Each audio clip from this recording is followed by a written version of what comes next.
In a few short weeks, we're gathering together with some of the most boss people we know to throw down on the biggest event we've ever put on. From best-selling authors and seven-figure business owners to working creatives and die-hard entrepreneurs, we've gathered some of the best in the business to come and share with you their secrets for finding the time they need to do the work and how they share what they do with the right people to grow the creative business of their dreams. Join us in New Orleans on April 19th through the 21st, 2020, to hear from our amazing roster of boss experts. For example, you'll hear Mike Michalowicz talk about how to run your business like clockwork. And in case you think his name's familiar, he's the guy who wrote Profit First. We interviewed him on episode 126 of this podcast. You can also hear from Vivian Kay, founder of Kinky Curly Yaki, speak on building a seven-figure empire as a single mom, using her vibrant personality and authenticity as her secret sauce to success, and many, many more. There will be sessions on automating your business to help you work smarter, not harder, hiring and delegating to help you grow and scale, and that's just the beginning. To see our full roster of speakers and an outline of the sessions you can be a part of, go to beingboss.club/conference to learn more. That's beingboss.club/conference. I hope to see you there. I'm Emily Thompson. And I'm Kathleen Shannon. And this is Being Boss. In this episode of Being Boss, join Kathleen and I as we discuss the ever-evolving nature of your business's brand, including what to do as your business becomes more complex and what to do when your ideas outgrow the business and brand you've already built. As always, you can find all the tools, books, and links we reference on the show notes at www.beingboss.club. Our friends at FreshBooks know that managing a team has its own set of challenges, especially when you have your own job to do. That's why FreshBooks is designed to help growing teams. Just add team members, get them tracking time, logging expenses, and contributing to projects. Plus, FreshBooks lets you share files and messages right in the app to make working together efficient and seamless. Are you a boss with a growing team? Well, FreshBooks has you covered. They just introduced 5 user types. Each puts different limits on what your team can access in FreshBooks. They're easy to assign and gives your team members access to every tool and report, or limit them to specific features like time tracking and invoicing. For a limited time, FreshBooks is offering our listeners 50% off your first 3 months when you upgrade to a paid plan. Go to freshbooks.com/beingboss and enter Being Boss in the How Did You Hear About Us section. That's freshbooks.com/beingboss for 50% off your first 3 months.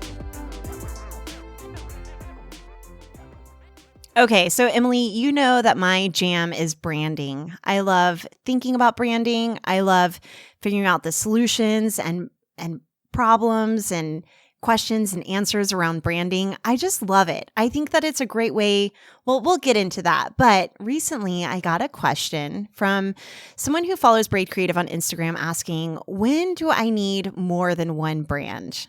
Or when do I need to have multiple brands? Do I need multiple brands? And this is a question that I get a lot from my one-on-one clients, from people that, like, anytime they find out I'm a branding professional, it always comes back to this. And then there are like a myriad of branches that come off of this tree of a question, right?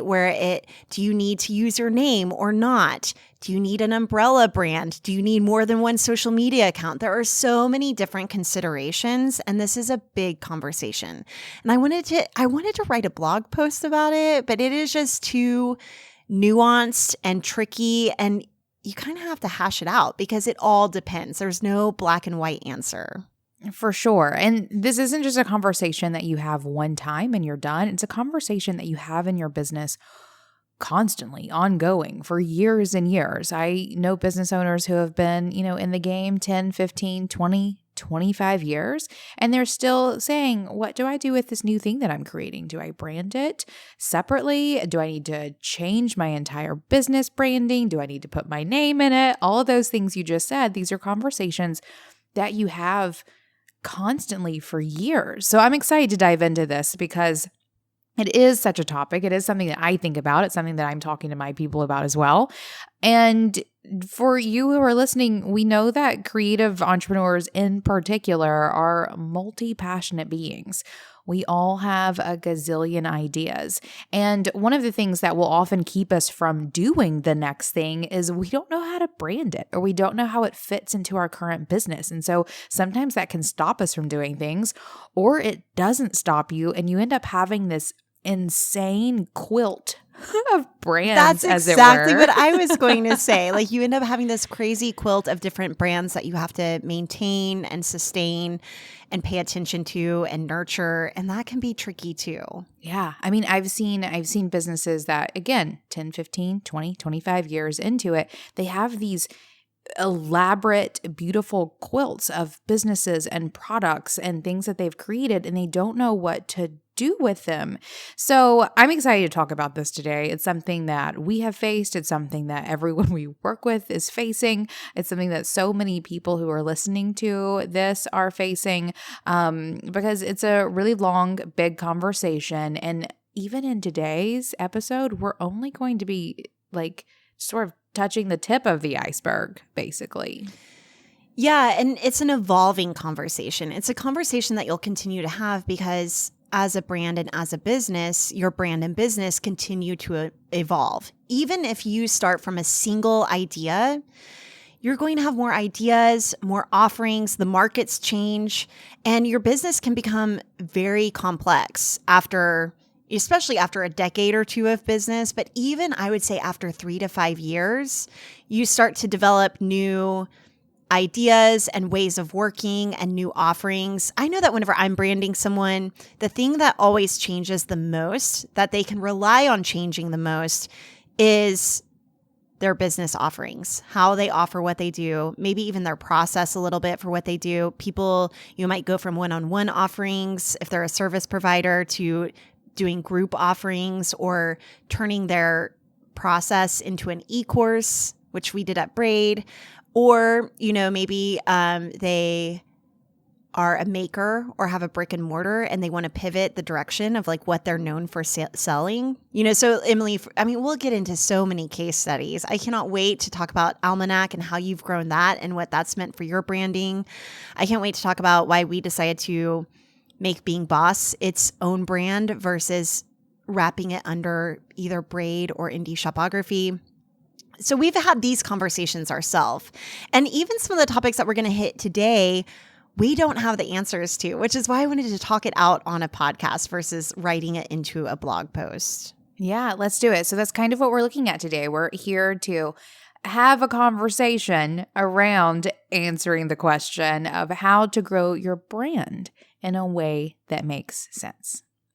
So before we dive in too deep, I'm going to grill you.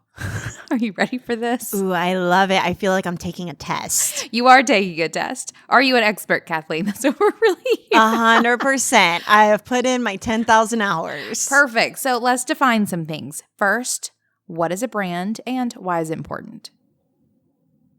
A brand is how you articulate what you do and for whom. It is so incredibly important because it differentiates you from your competition. I know as creative entrepreneurs, sometimes we can get real intimidated or freaked out whenever other people are doing what we do. If you are a coach, you maybe had noticed that the coaching industry has exploded. If your brand was, kind of, let's say witchy, that's become more mainstream in the past few years. So your brand is really what makes you different. It sets the tone for your business and it helps you attract just the right dream customer that is a good fit for you. So if your business plan is the foundation and like the exchange of money of what you do, your brand is kind of like the soundtrack to what you're doing. And it helps set you apart. It helps you articulate who you are and what you do through messaging, positioning, your logo, your brand identity.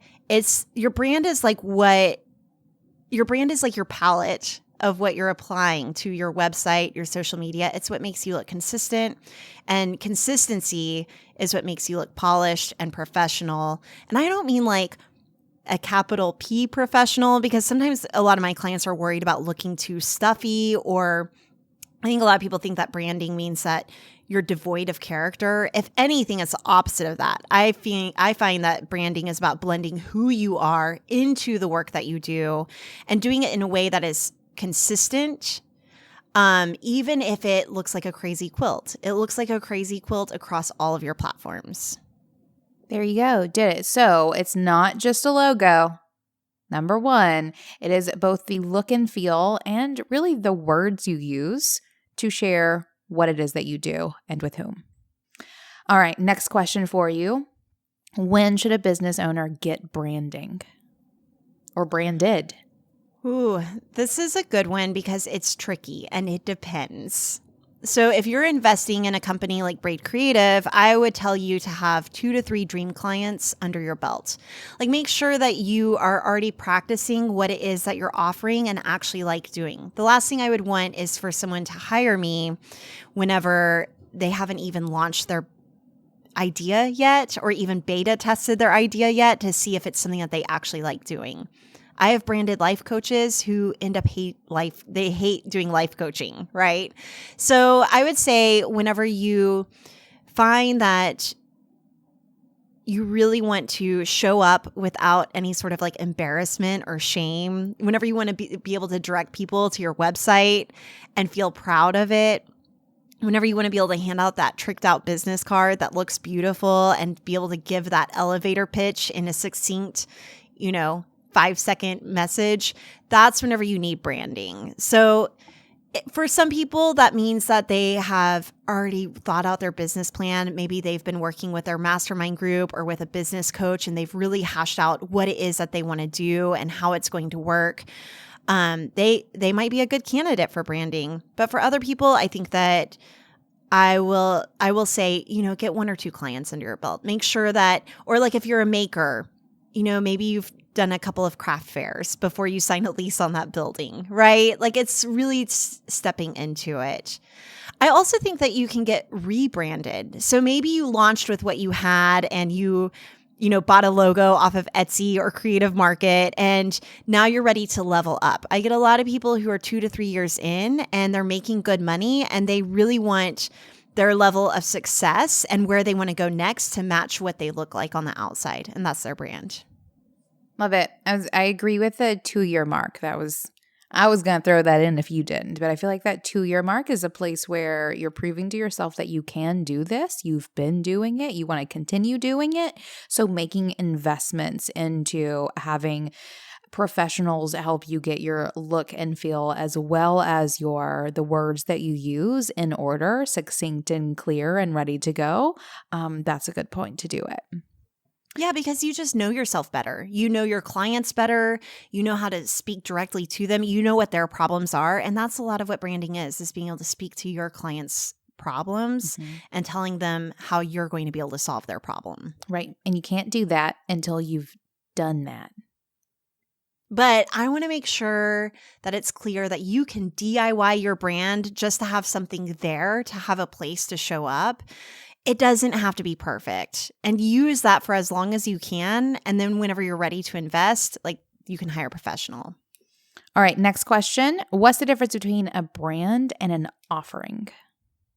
Your brand is how you tie in the emotional connection between you and your client. It's how you say, it's the tone in which you say what you offer. So your offering is the exchange. Your offering is you give me this amount of dollars and I'm going to give you this thing, whether that's coaching, whether that's crystals, whether that's, whatever it is. The brand is what gives the offering flavor, and it's what attracts just the right people to that offering. Harder question. What's the difference between a brand and a business? I think that a brand and a business go hand in hand like a very happy marriage. For me, I have found that branding and business visioning are so tied together that whenever it comes to how I work with my clients, I have to understand their business and their strategy behind where they've been and where they're going in order to properly brand them in a way that feels true to them. So, I'm trying to think of a good metaphor here. If your business is how you exchange money, or it's like your business is the foundation, and then the brand is like the decoration on the walls.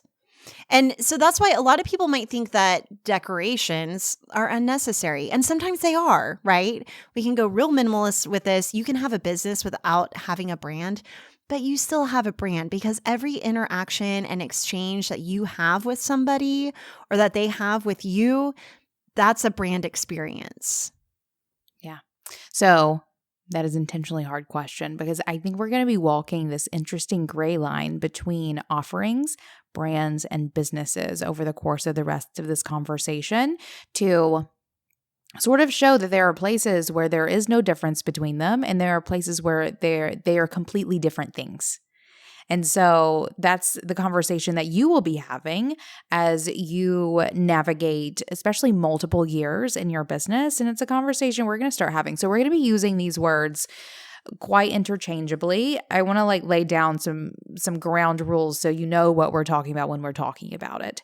A business is the structure that you have built to serve a person or group of people or whatever it may be.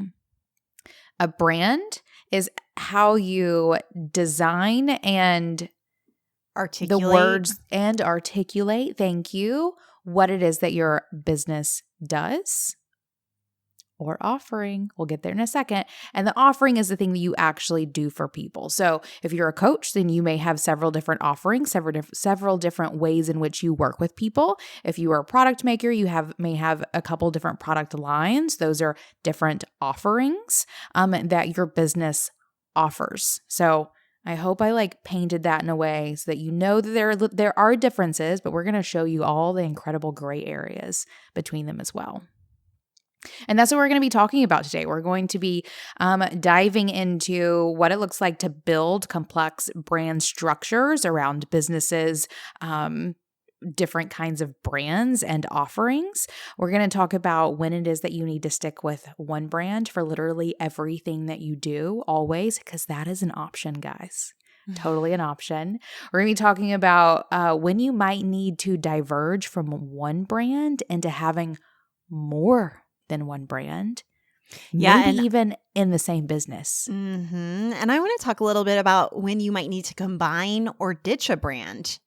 If you have a lot of irons in the fire, it might mean that you're consolidating. True story. And we'll be thinking about when it is that you might want to consider setting up an overarching umbrella brand. I love the idea of this. I know. I've had a client refer to, it's a term that I've been using a lot, umbrella brand. And in large corporations, it might be like what's that brand that owns the toilet paper and the lotion and all, like Johnson & Johnson? Oh, yeah. Procter & Gamble. Procter & Gamble. Yeah. Like they own Kleenex. They own Seventh generation. Seventh generation. Anyway. Oh my gosh. Speaking of brands, have you seen that brand that's like an organic brand that's called If You Care? It's so passive aggressive. Like, if you care. I mean, if that's what we need to save the world, guys, I will be passive aggressive too. True that.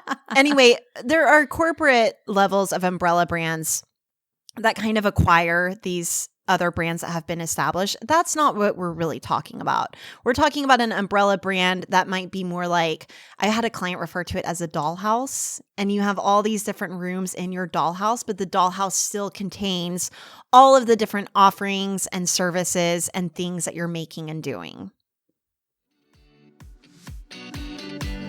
I have a juicy question for you. If you had 4 hours extra every week, what would you do? Maybe you'd work on that cool project that's in the back of your mind, or upgrade some business systems, or maybe just spend some time reading. On average, businesses spend 6 weeks each year on scheduling alone. Break that up, and that's about 4 hours a week that you could get back if you automated the one simple task of getting meetings on your calendar. Acuity scheduling does just that, and not only gives you back your time by letting clients self-book with you, it gives you the chance to plan your next business move, to write your book, or maybe just watch TV with your kids. Acuity Scheduling, the scheduling assistant that works 24/7 behind the scenes to fill your calendar so that you don't have to. For a limited time only, you can get 45 days of Acuity scheduling absolutely free, no credit card required, by going to acuityscheduling.com/beingboss. All right, so let's say you've started your business with one brand and you get a couple of years down the road and you have your next great idea.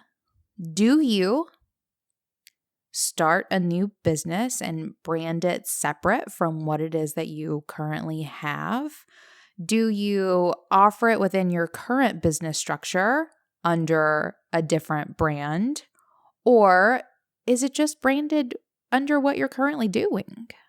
This conversation is so layered, and I feel like it starts with, I recently did a blog post over at Braid called, "Do you need a business coach or do you need branding?" Because sometimes what you need is a business coach to ask you questions like, okay, you've got a next great idea.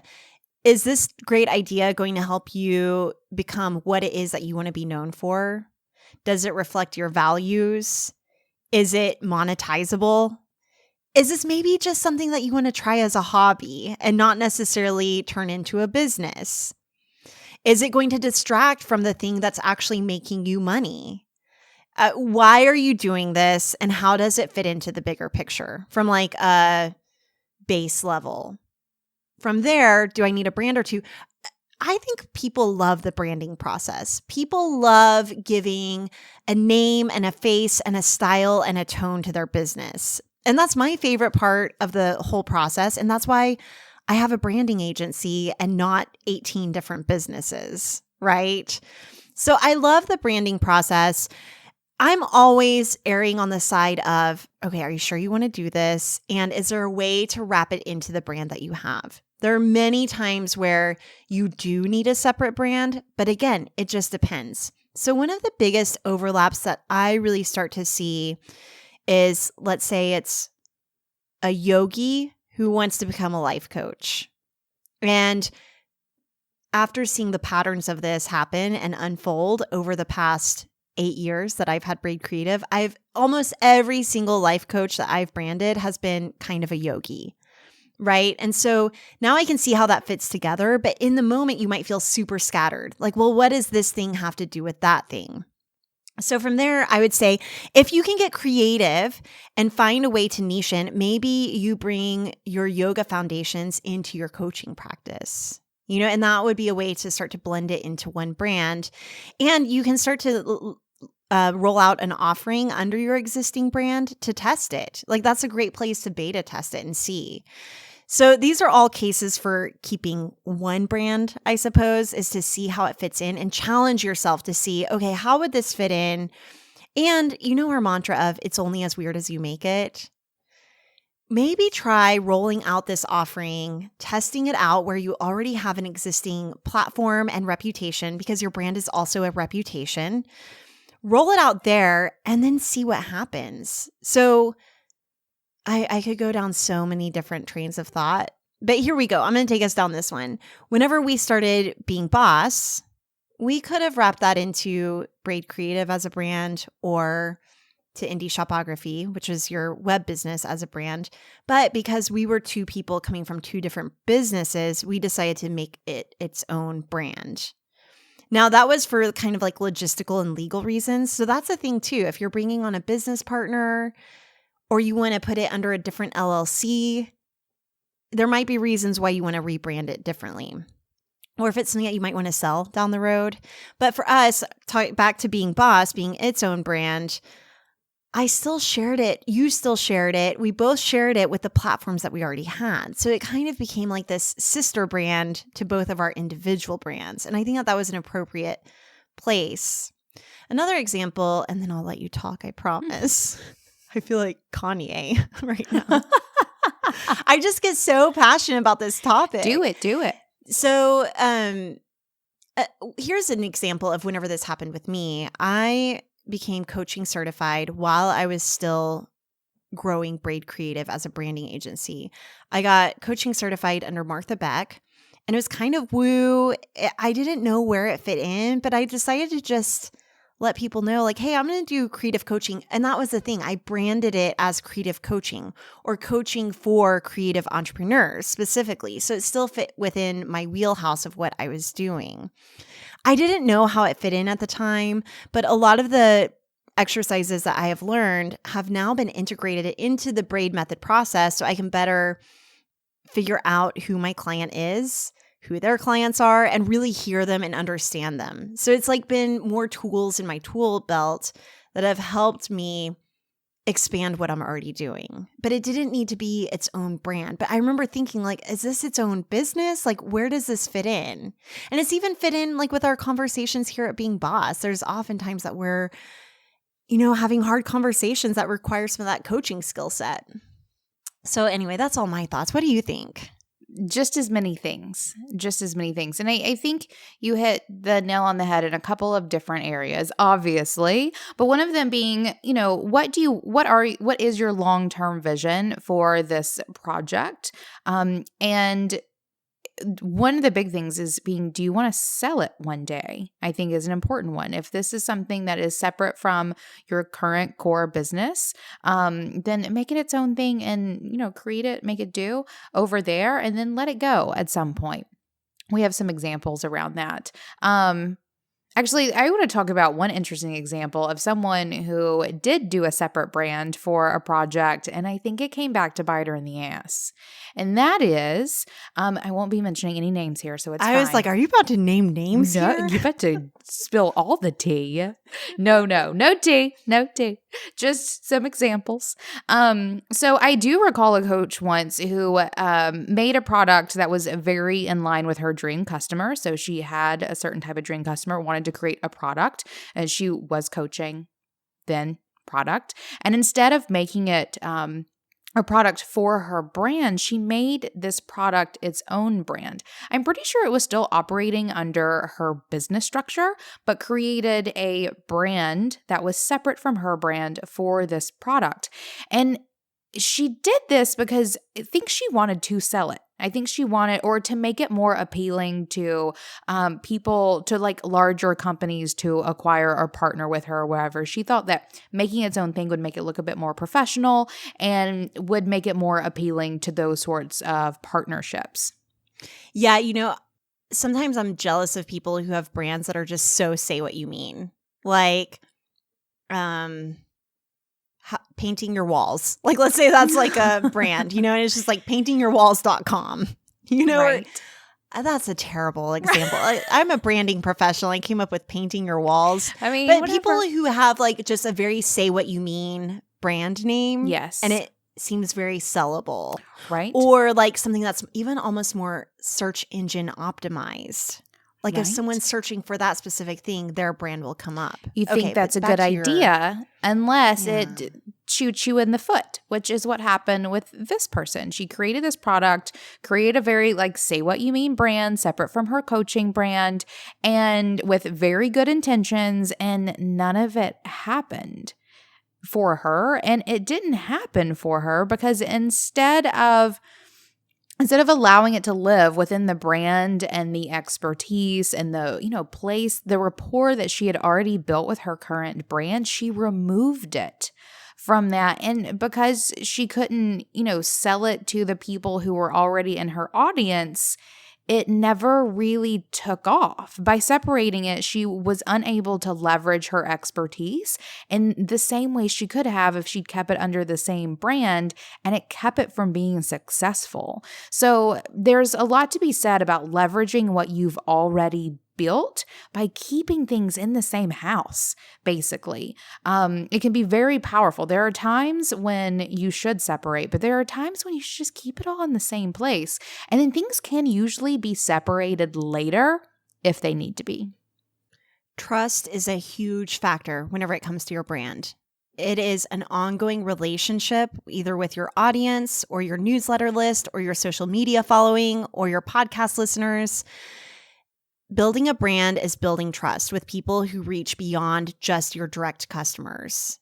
It's really about communicating with them, telling them your ideas. And this is why I feel so strongly about personal branding and really blending who you are into the work that you do Because then it really is just having an ongoing conversation, building trust. It's then simply explaining what you do versus that really hard sell that all of us find so icky. Instead, you can just say, okay, here's what I do and here's how it works. Take it or leave it. Either way, I'm here for you. You can read my blog posts. And we've seen examples of this. I mean, Being Boss is that, for example. And so if you're launching a brand from scratch, you have to work a lot harder to build up that trust. And do not think that people will just follow you from one brand to the next. I also have an example of someone who was very big in one space, decided to, take her experience and move right into another space, and had set some very high expectations about being immediately successful because there was such a strong presence in the other thing that she was doing. And it didn't happen. You can't just pull a crowd from one brand to the next. If it needs different branding, it will have a completely different dream customer. Oh, that's a good way of really establishing when you need a new brand, is if it's a completely different customer. So I'm working with a client right now who has a food preparation, like meal planning company. And then she's going to be launching a completely different business where there's very little overlap, both in content and dream customer. And that definitely requires two brands, right? But for the most part, not every new idea is a new brand. And if you can at all find any sort of connection between the brand that you've already built or even the thing that you're already known for, let's say you're working a day job and you've got a side hustle, how does your side hustle fit into your expertise, or fit into a network or community that you're already a part of? Not every new idea is a new brand. I know it's so much fun to name things and put colors to it and put together a mood board. You don't have to do that. Right. And it's okay to occasionally create separate offerings. So let's say you are doing a new offering that's serving the same dream customer, or maybe it's even like a slightly tweaked dream customer. So let's say you have a yoga business. Let's go in this direction, where you are usually serving your, older millennial crowd. But like one day you decide to do a workshop series where you are focusing on scoliosis. There you go.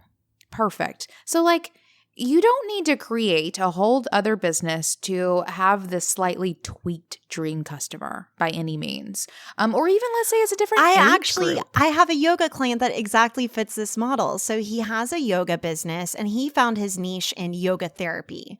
So really dialing in on how your joints are positioned in order to flow best for you. So a lot of yoga is get in this position. Well, not everybody's bodies can do that. So he's narrowed in on everybody's bodies are different and yoga can be therapy. And then he just launched a new offering that is cannabis yoga in states where it's legal, and basically getting high and doing yoga. It didn't need a whole other brand. But what was fun about it is that we created almost a secondary logo for that brand. I mean, within the same brand. So one cool thing that you can think of, and I have this with some of my bigger, more organizational clients, is I think about promotional campaigns. So let's say I'm working for a credit union. A promotional campaign might be in the summer, we're doing a hard push on car loans, for example. And then maybe in the fall, we're doing a hard push on home loans or maybe a credit card product. I know that sounds really boring, but it totally relates to creative entrepreneurs. You can almost think of some of your offerings as a promotional campaign or offering. So you can still have a fun look and feel that might even be a little bit of a departure from your main brand, but it still feels like it fits in that same dollhouse. It still feels like it fits in that same family. And so I've thought about this a lot, even whenever it comes to book designs. We have a lot of clients that have written a book, and the book is designed by a publisher who doesn't care about their brand. P.S. Side note, we had to fight hard to get our brand into our book, but we wanted it to also look a little bit different. We used a hand-drawn typeface versus our Being Boss logo. We wanted it to feel a little bit standalone and a little bit like an offshoot. So this is all to say you don't necessarily need a whole new brand in order to have a promotional offering or different kind of look and feel to kind of highlight something that's different or new. Right. So I sort of challenge everyone to first consider keeping things in your current business and in your current branding. I think that is where you should begin. And then if you find things like the offerings being completely removed from how it is that you work with people in your current business or brand, if the tone of what it is that you're doing is completely different, if the dream customer especially is completely different, or I think this business partner piece is a huge one. If there are other people in your business that are taken into consideration, then that could be a reason to create another business/brand for this new idea that you have. But in most other cases, keep it in the same house as everything else that you're currently doing, because otherwise you end up with so many little pieces of businesses and brands everywhere that it can be really difficult even for you to keep it straight in your own head. I find that a brand and business is so much more organic than we give it credit for. And I think it's because we have this idea that we need a 5-year business plan and we're going to follow every single step along the way. Things change. So you might have an offering that really takes off, and maybe in 2 to 3 years, you come back and reposition your brand to be more centered around that offering. You can always evolve your brand as you go, and it can just feel like the next chapter in your book versus throwing the book in the fire and writing a whole new book. Hey, boss. Listening to us in your headphones or in your car while you do whatever it is that you're doing, all by your lonesome. Guess what? No matter what you think, you're not alone. In the Being Boss community, bosses from all over the world are rallying to do this thing together, even if we're sitting alone at our computer with our PJ pants on. You can connect with bosses anytime to ask questions, get help, or just chime in. Whatever you need to remind yourself that we're all here and we've got your back. Learn more and join the Being Boss community by going to beingboss.club/community. One thing I want to mention before we go on, Emily, is that whenever you started to evolve indie shopography from doing website design to masterminds, before you decided to ditch that because you were feeling scattered and wanted to just put everything under Being Boss, one of the things that you did is you looked back at your brand and business vision guide and the brand platform that my company, Braid Creative, had created for you. And correct me if I'm wrong, but you noted that not much had changed. Like some of your offerings had changed, but who you were in that process was still the same. Is that correct? Absolutely. You could take the platform, like the positioning of that brand platform, and word for word, still completely related to what it was that I was doing with my clients, for sure. So one thing that you want to think about whenever you're thinking about your brand, and this can even be like a writing exercise for our listeners here today, is write down what doesn't change. Like what does not change about. And usually it comes down to what you value or what your expertise is or how you help people the best, what you're known for. Your offerings can change, but your brand, if it's done well and if it's really considered, is the thing that doesn't change. It's like your true north and like an anchor at the same time. It helps keep you grounded so that you can experiment and try new things. I just want to mention that. Right. And I will throw in there too that positioning even played into what we do here at Being Boss. Like you'll find that there are these common threads, and especially when you've been in it as long as we have, 10, I think 12 years for me at this point. You find that whenever you get really centered in on what it is that you're doing and who you're doing it for, things don't really change. You know, and honestly, for me, it's even getting centered in what my own mission is. Yeah. I know it's kind of self-indulgent, but my thing has always been just be who you are. Like if that's been my motto, I've discovered as I've gotten older that sometimes it's hard to know who you are. You have to do a lot of work to discover who you are. And so whenever I'm having to evaluate my opportunities and how it's all going down, like with being boss, I thought, okay, this is an opportunity to help people be more who they are and to figure out more of who I am by having these weekly conversations with my business bestie and hitting publish on them.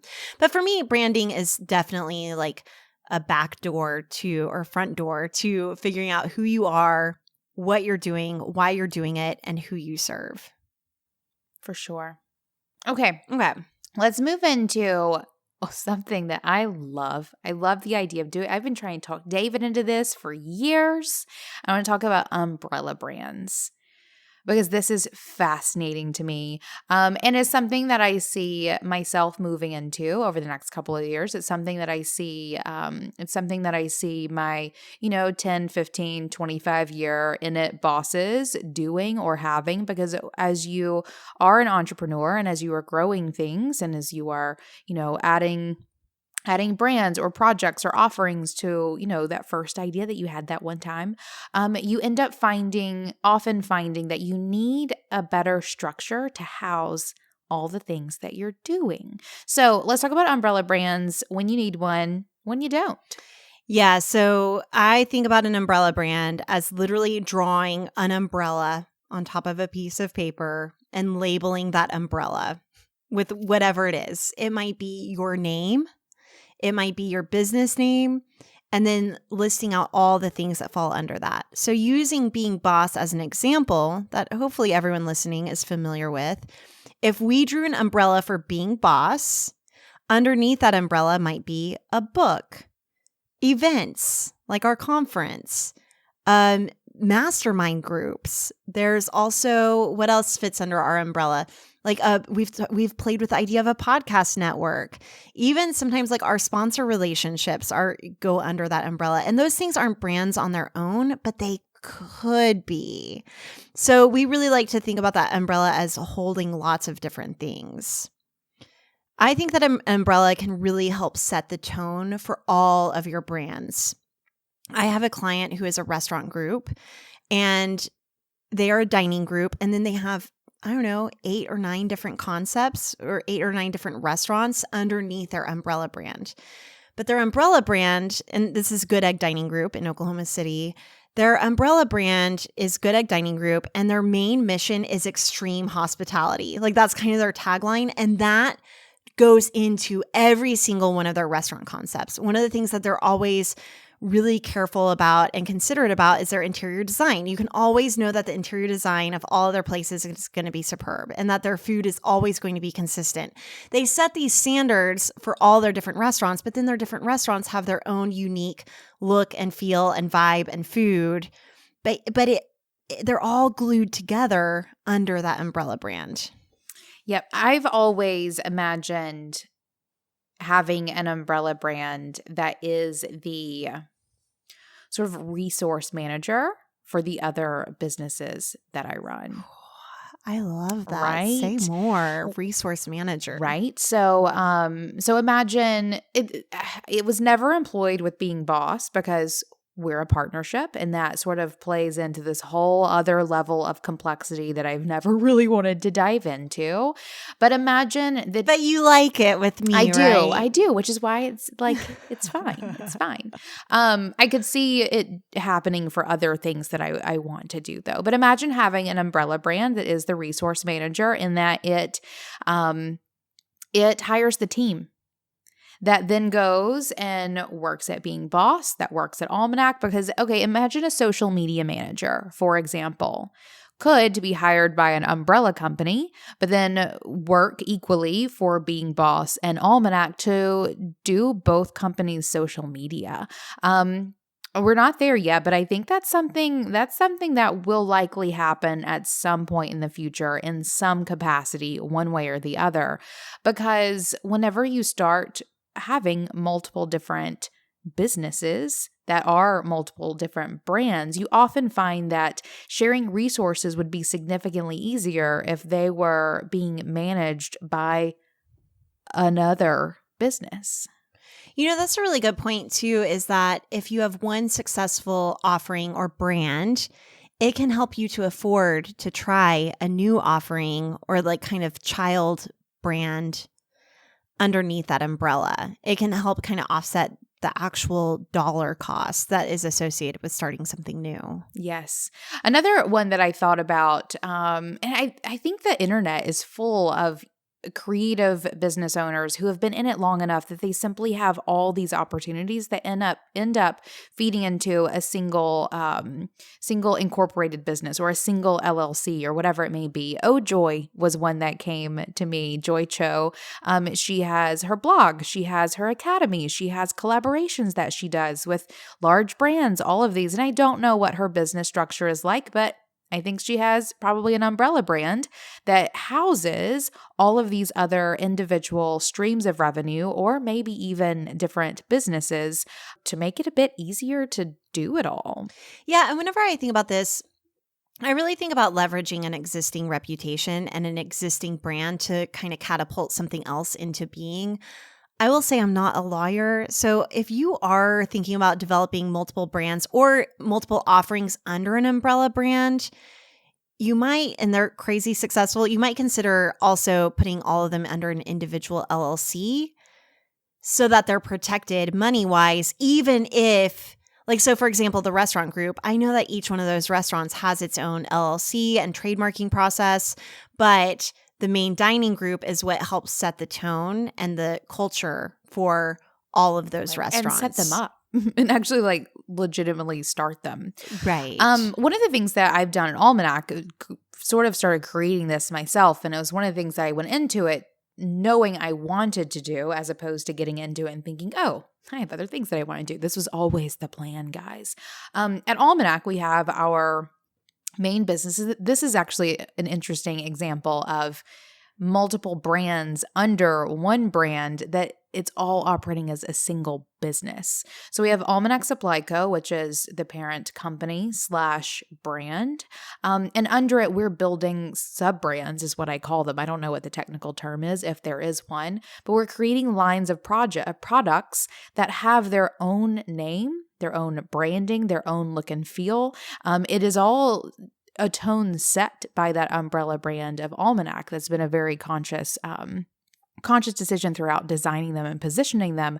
But we have a line of teas that we have called Mother Trees Botanical Teas. It has its own branding guide, its own look and feel, its own logo, its own messaging.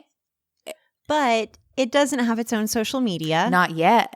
It will. Oh, are you thinking Oh, about? yeah. Oh, okay. See, this is where I want to get into the conversation about this. So what's cool about this is that it fits into the vibe of Almanac, right? Yes. Which is like seasonal goods for intentional living. There you go. Good job. All right. Good job on you. Thanks. Good positioning. So it is a seasonal good for intentional living. It has its own brand. Technically, if someone wanted to buy you out, like if Puka Teas, or Yogi Teas wanted to buy you out and they were like, this is cool. We would like to own and distribute this. We'll give you $1 million. Would you sell it for $1 million? I mean, anything's on the table, guys. We'll see. Oh my God. I'd sell it for $5. No, not really. Right?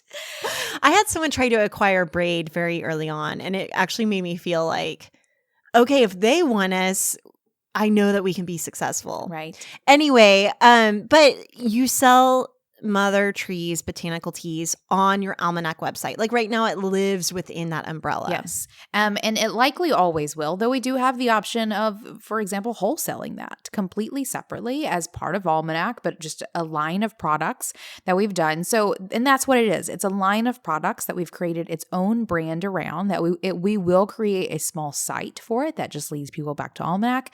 We will have an Instagram account that is just Mother Trees Botanical Teas, and we will grow that kind of like its own little business, but it is under Almanac Supply Co. I have questions. Yes. I have so many questions. Why? Like, why didn't you do Almanac Teas? Do you feel like it would have been detrimental because you sell candles and crystals? Like it would water down that brand? Okay, not detrimental, yes, to watering it down. I really wanted Almanac to my plan for Almanac is not for Almanac to be the line of products. I want Almanac to be a retail concept. So I had to get really clear as to what Almanac was. And Almanac was not just a producer of products. It is a retail concept that is curating products, and not just curating products that has its own name on it. I wanted to curate products that help tell the story further than just what the Almanac name does for it. And so then why did you decide to create your own tea blend versus carrying other teas, like as a retail concept? Partly a creative itch. Oh, because I wanted money? to. No, if money had been the thing, it would have been curating already blended tea options for that line. But for this one, I really wanted this one to be much more intentional. I wanted to bring in the skills of herbalists that I know. This first set of 4 teas were actually blended or formulated by a friend of mine, Lindsay Kluge, who we've had on the podcast before, who owns Ginger Tonic Botanicals and is an amazing clinical herbalist. So I really wanted them to be very intentional, very high quality. We are producing them. Like our first packaging was literally me putting them into tea bags. And so yeah, I could have, but I wanted something different with this line. So it's all organic ingredients when available. There is one in this set of 4 that is not an organic ingredient because it's not available. But otherwise, very high quality, very intentional formulations that are very seasonally aligned. But I wanted this brand to tell another side of what Almanac is in a way that I couldn't have done if I had just slapped the Almanac name on them. And sometimes you don't have to have the answers to why you created this sub-brand. Like sometimes it is a gut check, like checking in and definitely weighing your options, and you're very logical about things, but even thinking, okay, I'm going to try this. And it does make sense. And maybe not even being able to articulate why it makes sense for it to have its own standalone brand within Almanac, but it feels right. It does. So sometimes there's that. It does feel right. And I see what happens 5 years from now with this brand, or where I want it to go. I don't really know how to articulate it yet, but at the moment, it's just 4 little teas that are being sold on our site under this brand name that it isn't related to anything else. But give me a couple of years and you're going to be like, damn. That is actually a really important point that I want to note, is that your business vision is not quite your business plan, right? A business plan is like spreadsheets and your organizational chart and kind of like figuring out what you have and doing the math and all those technical things, right? A business vision is getting real dreamy about where you want to take something and really using that dream to really help manifest it in your brand by knowing where it is that you want to go. Yeah. Right. So we've created this tea line at Almanac. We've also created a jewelry line called Wild Fortune. It probably won't go as far as Mother Trees will. Like I have some good plans with Mother Trees. With Wild Fortune, I just wanted a very interesting jewelry line. And it's funny, we launched it, we didn't launch it. We started utilizing it just before the holidays. And through the holidays, I realized there's already tweaks that we need to make to it in terms of positioning, and that look at the whole branding of it needs to be tweaked, and how it is that I use it within the brand. So we get to go back to the drawing board with a couple of things around that one. So it's a really interesting exercise for me to build these brands within this brand.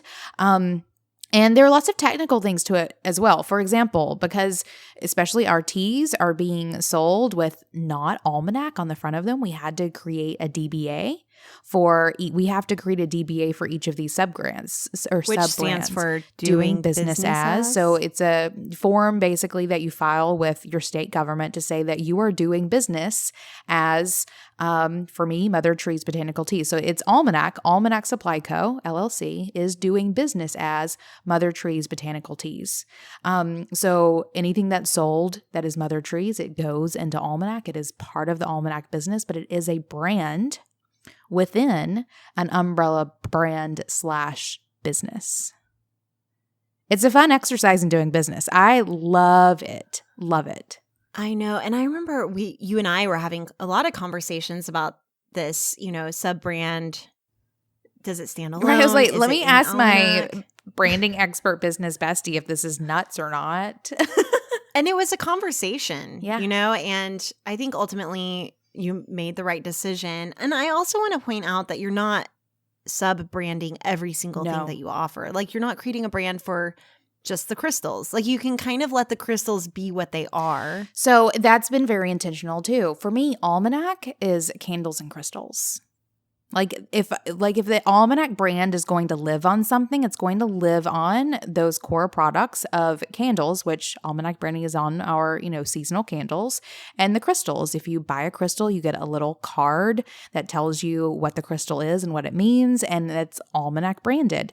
But I've had a hard time really seeing the Almanac brand go beyond that because, again, Almanac is not, I don't see Almanac as a brand of products so much as I see it as a retail concept.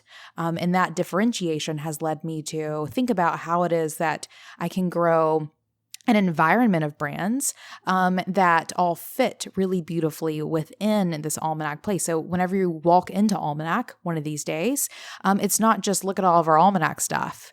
It's like, oh, they have this amazing brand of teas that I can only buy here. They have this jewelry line that is, custom curated, whatever, looks fantastic that I can only buy here. It creates a retail experience that is elevated beyond me just putting Almanac on everything. Also, each of those brands have a story. Yes. So the whole point of a brand is to have a story to connect to your audience. So whenever your audience buys the teas, now I will say from like a branding standpoint, whenever I rave about your teas. I'm your unofficial brand ambassador for your teas. Official. But I always say Almanac. Like I always say, I got these teas from Almanac, probably because it's shorthand with people that I already know. But funny enough, I got a set of your teas for my bestie, Liz, who is also my creative director at Braid. And whenever I sent them to her, she was like, so, because she's a branding expert, wait, are these Almanac or are they something else? And so she could kind of see under it and was really curious about it. But so I feel like right now, Mother Trees Botanical Teas are really leveraging the reputation of Almanac. Yes. And people might be calling it Almanac Teas for a while, and that's okay too. Totally. At some point, it will be able to establish its own brand. And that's part of your vision where people are now talking about it as Mother Trees versus Almanac. So this is another branding exercise for you all. One of my favorite things to do with my clients is to ask them to pretend like they're sitting in a coffee shop and having to overhear one of their clients or customers talking about their brand. And they don't know that you're there. You're kind of eavesdropping. And what is it that they're saying? And sometimes you can hear them saying things like, oh, the Almanac teas. And you're like, ooh, okay, what do I need to do to really solidify that it's Mother Trees? And you can start to see some branding problems and start to work your way towards solutions for those. I love that. Okay. All the brands, in all the brands, with all the brands. Got it. Let's get to really the biggest question of your job and this whole episode, I'm sure. It's when to use your name in your brand versus not. What do you think? Where are you standing on this these days? Yeah, if you had asked me 6 years ago, what would I have said, Emily? Yes, use your name. Put it all over everything. Yep. 6 Says years ago, I was like, Kathleen, use who's your name surprised. for everything. Personal brand. You want to be Beyonce. You want to be, you want to have a name, right? And because people buy from people, that's what it is. Today, not so much. Like, as I need a little bit more of a boundary between who I am and what I do, I find that having a business name helps you be a little bit more broad and a little bit more flexible. As much as I love narrowing in on your niche, and I think that's so incredibly important for launching your brand and actually making money doing what you love, narrowing in is one of the best ways that you can do that. But having a business name gives you so much more flexibility whenever it comes to like even how you operate your business and how you grow your business and how you evolve your business. That said, every single client I have, if they're a solopreneur, I do a version of their logo with their name in the tagline. And sometimes I'll even flip the hierarchy. So let's say I just had a client who's a bookkeeper, which was so much fun. Emily, I can't wait to show you this brand. I always show Emily the brands I'm working on Marco Polo. But it's Bonfire Bookkeeping. Shout out to Lisa. She's a boss too. And her name is Lisa Channel. And so I wanted to do like a version. And with hers, I didn't explicitly do like Lisa Channel and then Bonfire Bookkeeping underneath it, but I would do that, So like, especially if you're building up like a speaker reputation, like as where you're selling yourself as an authority in your industry, you can almost create like a flip-flop of a logo where your business name is kind of underneath your name. But that can change too in the future, like where it's not hinged upon who you are and it's not hinged upon you not growing. Like you can add on a business partner so for example, being boss, we were almost the Emily and Kathleen show. Can you imagine if we had branded ourselves as that and then you bought me out like you did this year? Snap. I never thought about that. I mean, that would have been really complicated. Yeah. It's still the Emily and Kathleen show on the podcast. Honestly, would not have been as valuable to me. Think about that. Exactly. It would not have been. And I always think like, I don't necessarily believe that you should just build a brand with the idea of selling it. I think in some industries it makes sense. I think it's a good practice. I think it's like not that you actually intend to, but I think it's a good practice to go into business with the idea of how would you do this if you were intending to sell it. I completely agree. Yeah. I think that you should not go into a business saying, I'm going to build this business and sell it, because it's probably not going to happen. Right. It's likely not. However, I hate to say that. However, whenever you can go into it with the practice of that, it's going to shift the way you do everything from your operating agreements to your branding to all of the things. And so even though we never imagined selling Being Boss to like an outside investor, the fact that I sold the majority of my shares to you means that it having a brand name and a brand name that resonated with people way more than the Emily and Kathleen show ever would, it was an asset. Yeah. Yeah. An asset. Oh, think about that. Your branding is absolutely an asset to your business if done well. I want to give a fun example of this naming things your name, because I'm right there with you where I don't lead with that. And I'm usually like, can we like think about how to not name your business your name? Unless you are a freelancer or growing a practice of some sort. And so by practice, I mean like you are going to be the coach for your clients, for like you're building a coaching practice for yourself. I know, but you know what? I have a lot of therapist clients who build a therapy practice, like with multiple therapists under their brand name. Yeah. And so for them, unless you're Brene Brown, but even she has the Daring Way, Right. like she has sub-brands within, I would say her umbrella brand is her as herself, and then all these brands that kind of fit under it. I don't know. It's good to have, even for a practice, a brand name. I think so, but I'm talking like the flip of that. Like you should only really think about using your name if you're going to be a freelancer or have a practice. You should also consider not using your name for sure. But if you're building a business, think about a business name for it.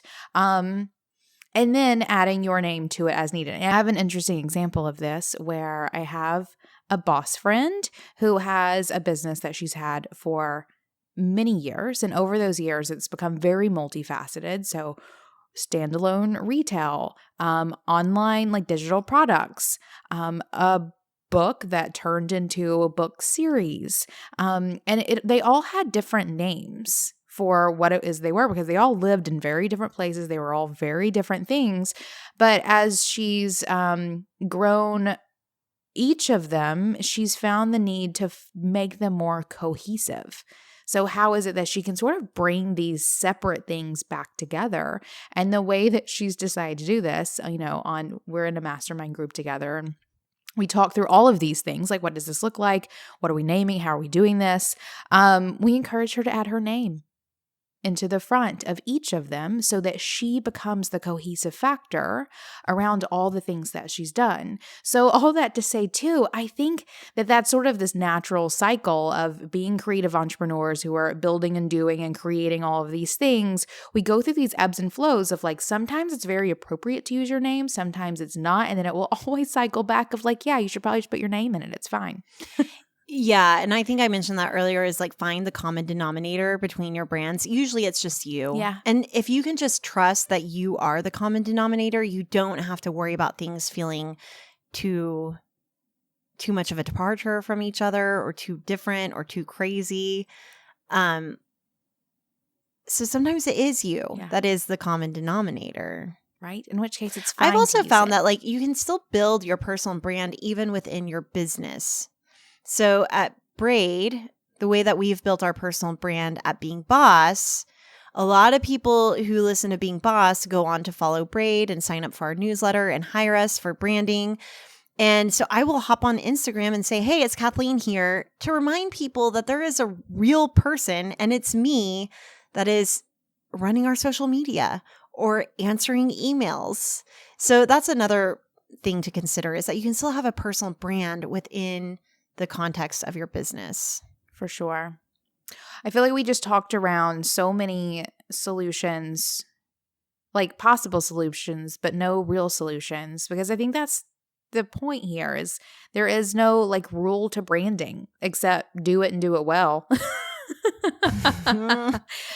In which case you might need to hire a branding professional or, again, this is a conversation. So if you don't have a business bestie, if you're not in a mastermind, if you don't have a branding professional, you need to find those things so that you can have these conversations, because it's not a black or white answer.